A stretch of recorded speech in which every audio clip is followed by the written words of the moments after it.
Very very welcome to the channel. जिस चीज का हम लोगों को बेसब्री से इंतजार था, हमारे फेवरेट एनिमे सोल एंड का नेक्स्ट सीजन आ चुका है और मुझे बताने में बहुत ज्यादा खुशी हो रही है कि ये एपिसोड भी बहुत ही ज्यादा मजेदार है। इसीलिए अभी के भी इस वीडियो को लाइक कर देना। एपिसोड स्टार्ट होती है जहाँ हमें सबसे पहले द्वौलवा कॉन्टिनेंट को दिखाया जाता है, जिसके अंदर हमारे सीरीज का लीड कैरेक्टर हुवाओ युवाओ को दिखाया जाता है, जो कि अभी एक घर में अपनी कल्टीवेशन कर रहा है। तभी इस कल्टीवेशन से एक तेज रोशनी उभर कर आती है जो कि सेलेस्टियल वर्ल्ड तक जाती है। ऊपर हमारा हीरो तांगशान जो वहाँ पे घूम रहा था, इस रोशनी को देखता है, समझ आता है एक न्यू स्टार का राइज हुआ है। नेक्स्ट सीन में हम देखते हैं तांगशान अपने गॉड पैलेस में आ चुका है। कितनी ज्यादा खुशी की बात है कि इस सीरीज में भी हमें तांगशान देखने को मिलेगा। तांगशान जो भी असुरा गॉड प्लस सी गॉड है, इस चीज को देखकर कह रहा है द्वौलवा कॉन्टिनेंट में एक न्यू सिचुएशन अराइज होने वाला है। और तभी हम वहाँ पे स्याओयू को भी देखते हैं जो कि तांगशान के पास आ जाती है। तांगशान का बिहेवियर जो नॉर्मल से थोड़ा चेंज हो गया है। वो पूछती है तांगशान कोई बात है क्या फिर से द्वौलवा कॉन्टिनेंट में कुछ होने वाला है। तब तांगशान स्याओयू को वो स्टार दिखाता है, फिर हम सभी को बताता है सेलेस्टियल रेल्म में एक दिन मोटर रेल्म के 1 साल के बराबर होता है। मैं द्वौलवा कॉन्टिनेंट में कुछ समय और बिताना चाहता था, पर क्योंकि काइंडनेस और इविल में बैलेंस बिगड़ सकता था, इसीलिए मुझे वहाँ से सेलेस्टियल रेल्म में आना पड़ा। पर अब सेलेस्टियल रेल्म में 20 साल पार हो गए हैं और इसी वजह से मोटर रेल्म में थाउजेंड्स ऑफ ईयर पार हो चुके हैं। हमारा तांग क्लैन फॉल हो चुका है। पूरी दुनिया अब बहुत ही ज्यादा सेल्फिश हो चुकी है। जिसके बाद हमें स्याओयू से पता चलता है कि मोटर वर्ल्ड के 4000 साल बाद अर्थ क्रस्ट में एक डिस्प्लेसमेंट आया था, जिसकी वजह से द्वौलवा कॉन्टिनेंट 2 हिस्सों में बट चुका है। इसकी वजह से बहुत सारे राज और खड़े हो गए हैं। फिर तांगशान कहता है मैं सेलेस्टियल वर्ल्ड में आ गया हूँ, इसीलिए मैं मोटर वर्ल्ड में अब सिचुएशन को कोई भी इंटरवीन नहीं कर सकता हूँ। मैं यहाँ से सिर्फ उन लोगों को देख ही सकता हूँ, पर द्वौलवा कॉन्टिनेंट में कोई भी चेंजेस नहीं कर सकता हूँ। जिसके बाद स्याओयू फिर से बताती है उसके फिर 4000 साल बाद द्वौलवा कॉन्टिनेंट और सन मून कॉन्टिनेंट एक दूसरे से फाइट करने लगी थी, पर तांग क्लैन के पास बहुत सारे हिडन इक्विपमेंट्स, हिडन वेपन्स होने की वजह से वो सन मून कॉन्टिनेंट को हरा दी थी। फिर अब उस चीज की और 2000 साल बीत चुके हैं, मतलब कि सोलैंड के समय से अब पूरे 10,000 साल बाद अब द्वौलवा कॉन्टिनेंट में 2 एम्पायर्स हैं, एक द तियान दाओ एम्पायर और एक शिंग लाओ एम्पायर। पर वही 2 एम्पायर भी अब 4 टुकड़ों में बढ़ चुके हैं और अभी इस समय में 4 एम्पायर्स के बीच में कांस्टेंट कॉन्फ्लिक्ट्स हो। पूरा द्वौलवा कॉन्टिनेंट एक दूसरे से बदले की आग में जल रहा है और इन्हीं सारे वजहों की वजह से तांग क्लैन फेल हो गया और मैं एक गॉड होने के बावजूद भी तांग क्लैन के फॉल को नहीं बचा सका। तांगशान सैड हो गया है। तो फिर स्याओयू कह रही है तांगशान इसमें तुम्हारी कोई भी गलती नहीं है, प्लीज अपने आप को ये सारी बातें सोचकर बर्डन मत करो, क्योंकि तांग क्लैन के फेल होने का कारण वो सारी चीजें नहीं बल्कि वर्ल्ड का बहुत ज्यादा प्रोग्रेस कर जाना है। तांगशान कहता है मैंने अपने हाथों से तांग क्लैन को बनाया था और अब इस तरह से मेरी आंखों के सामने तांग क्लैन का फेल होना मेरे दिल को बहुत ज्यादा दर्द देता है। पर अभी अभी मैंने देखा द्वौलवा कॉन्टिनेंट में एक न्यू स्टार का राइज हुआ है और मैं देख सकता हूँ इस लड़के का किस्मत तांग क्लैन के साथ जुड़ा हुआ है। मैंने इसकी किस्मत पे और ज्यादा गौर से देखने की कोशिश करी, पर अभी इसमें पूरी तरह से मिस्ट छाई हुई है। इसीलिए अब हम देखेंगे कि इस लड़के की जर्नी में आगे क्या होगा। स्याओयू ये बात सुनकर बहुत ही ज्यादा खुश हो जाती है। जिसके बाद सीन शिफ्ट होकर हम लोगों को द्वौलवा कॉन्टिनेंट को दिखाया जाता है। मुझे इस बात की तारीफ करनी पड़ेगी कि पिछले सीजन से इस सीजन के ग्राफिक्स और भी ज्यादा इम्प्रूव कर दिए गए हैं। एनिमेशन क्वालिटी और स्टोरी और भी ज्यादा अच्छी हो गई है। यहाँ उसके बाद हमें 2 सोल्जर्स को दिखाया जाता है जो कि बहुत ही ज्यादा सुबह सुबह पे अपनी गार्ड ड्यूटी पे लगे हुए हैं। ये लोग पैलेस का राउंड लगा रहे हैं। काफी ज्यादा सुबह का समय है, इसीलिए ये लोग कंप्लेन भी कर रहे हैं कि इन लोगों को बहुत जल्दी उठा दिया गया है। पर दूसरा सोल्जर कहता है कि जितनी जल्दी हम लोग अपने ये काम को पूरा करेंगे उतनी जल्दी हम लोगों को रेस्ट करने को मिलेगा। फिर दोस्तों हम लोगों को नेक्स्ट सीन पे हम लोगों के हीरो हुवाओ युवाओ को दिखाया जाता है। गार्ड्स की नजर जैसे ही इस लड़के पर पड़ती है, वो लोग तुरंत ही अपने तलवार को लेकर उसके पास आ जाते हैं। लेकिन जैसे ही वो उसके पास इस किंगडम का रॉयल वेपन देखते हैं, तुरंत ही रुक जाते हैं, समझ जाते हैं ये इस किंगडम का प्रिंस है। सोल्जर कहता है तुम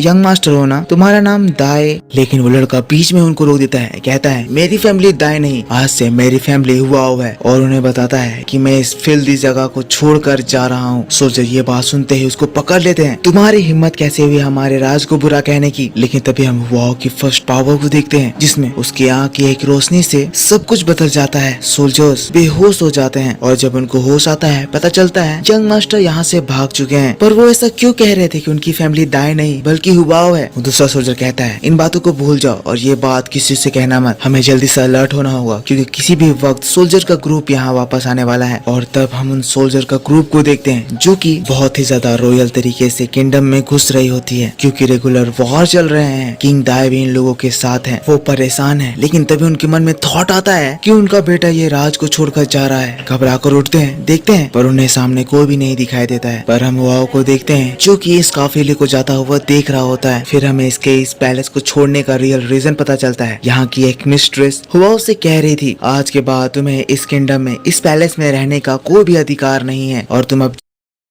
मीशो से शॉपिंग करो और पाओ डिलीवरी बिल्कुल फ्री। Download now.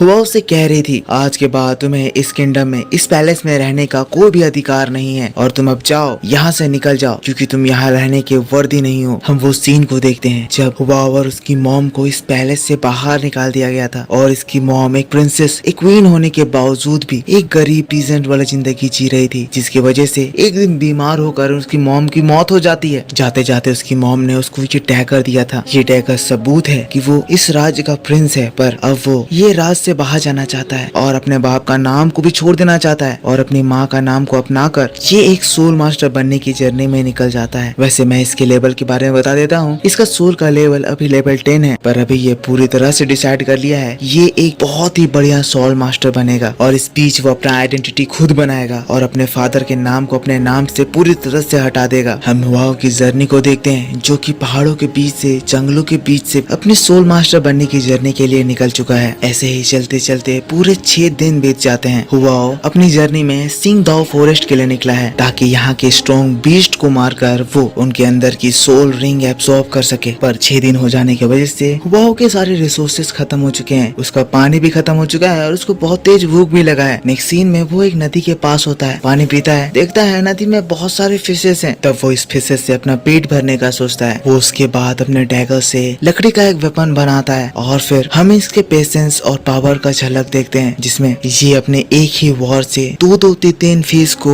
एक बार में निकाल दे रहा है। वाह, बहुत मजे से ही इस फिश को खा रहा होता है। तभी अचानक से एक लड़की की आवाज सुनाई देती है जो कि कहती है वाह ये कितना ज्यादा अच्छा लग रहा है। लड़की ये फिश खाना चाहती है। वो हुआओ को इस फिश के लिए पैसे भी देना चाहती है, पर हुआओ कहता है तुम इसको ऐसे भी खा सकती हो। तभी फिर हम देखते हैं लड़की क्या तेजी से इस फिश को झपटती है। और चलो अब इसका इंट्रो हो जाए। मैं आपको इसका नाम बताता हूँ। इसका नाम तांग्या है और ये तांग क्लैन से है और ये हमारे हीरो तांग शान की डिसेंडेंट है। तभी हमें वहाँ पे एक और लड़के को दिखाया जाता है। इसका नाम बीबी है। बीबी तांग या से कहता है मिस या इस लड़के ने थोड़ा सा भी नहीं खाया था और आप इसके फिश को ले ली, ये अच्छी बात नहीं है। तो तांग्या कहती है क्या कहा तुमने? तो फिर बीबी उसके बालों को सहलाते हुए कहता है नहीं नहीं मैं आपको बुरा थोड़ी कह रहा था। तो तांग्या कहती है तुम अपने मतलब पे क्यों नहीं ध्यान देते हो, वैसे भी मैंने ये फिश इससे पूछ कर लिया है। तो फिर हम देखते हैं वाह बीबी को भी एक फिश ऑफर करता है। बीबी पहले तो मना करता है, कहता है तुमने अभी तक कुछ भी नहीं खाया है, मैं इससे कैसे ले सकता हूँ। वाओ कहता है मैंने काफी सारे फिश पकड़े हुए हैं, मैं इसको ग्रिल कर लूंगा। तो फिर बेबी उसकी फिश को एक्सेप्ट करता है, जिसके बाद वो अपना और तांग्या का नाम हुआओ को बताता है और फिर उससे पूछता है तुम काफी अच्छे लड़के लग रहे हो, तुम्हारा क्या नाम है। तो फिर हुआओ भी अपना नाम बताता है और उसके बाद वो तीनों ही बहुत मस्ती से फिशेस को खाते हैं, काफी ज्यादा एंजॉय करते हैं। जिसके बाद फिर हुआओ कहता है ठीक है फिर मैं यहाँ से जा रहा हूँ। बेबी उससे पूछता है अगर तुम बुरा ना मानो तो मुझे बता सकते हो तुम कहाँ जा रहे हो। तो हुआओ उसको बताता है कि वो सिंग दाओ फॉरेस्ट जा रहा है। बेबी उसको बताता है अभी हम लोग विल्डरनेस में हैं और सिंग दाओ फॉरेस्ट यहाँ से काफी ज्यादा नजदीक और उसको इसका डायरेक्शन बता। जिसके बाद फिर हुआओ वहाँ से उन लोगों को इस बात को बताने के लिए थैंक्स कहकर निकल जाता है। तांग्या कहती है आखिर ये वहाँ क्यों जा रहा है। बेबी बताता है मैंने इसके सोल पावर को फील कर मुझे लगता है ये सिंग दाओ फॉरेस्ट बीस्ट को मारने के लिए जा रहा है ताकि वो उससे सोल रिंग एब्जॉर्ब करे। तांग्या कहती है इसकी सोल तो काफी ज्यादा वीक लग रही थी और इसके बावजूद भी वो इस तरह से सिंग दाओ फॉरेस्ट बीस्ट से लड़ने के लिए जा रहा है, ऐसे में तो इसकी जान खतरे में आ जाएगी और वो वहाँ पे मारा भी जा सकता है। और दोस्तों इसी बात के साथ यहाँ ये पार्ट खत्म हो जाता है। सो आप मेरे को बताओ आपको ये एपिसोड कैसा लगा। नेक्स्ट एपिसोड में हम देखेंगे हुआओ सिंग दाओ फॉरेस्ट जाकर क्या करेगा। नेक्स्ट एपिसोड बहुत जल्द ही आएगी, उसको देखने के लिए इस चैनल को अगर सब्सक्राइब नहीं किया है तो सब्सक्राइब जरूर कर लेना क्योंकि मैं आपके लिए ऐसे इंटरेस्टिंग वीडियो सबसे पहले लेकर आता हूँ। नीचे कमेंट करके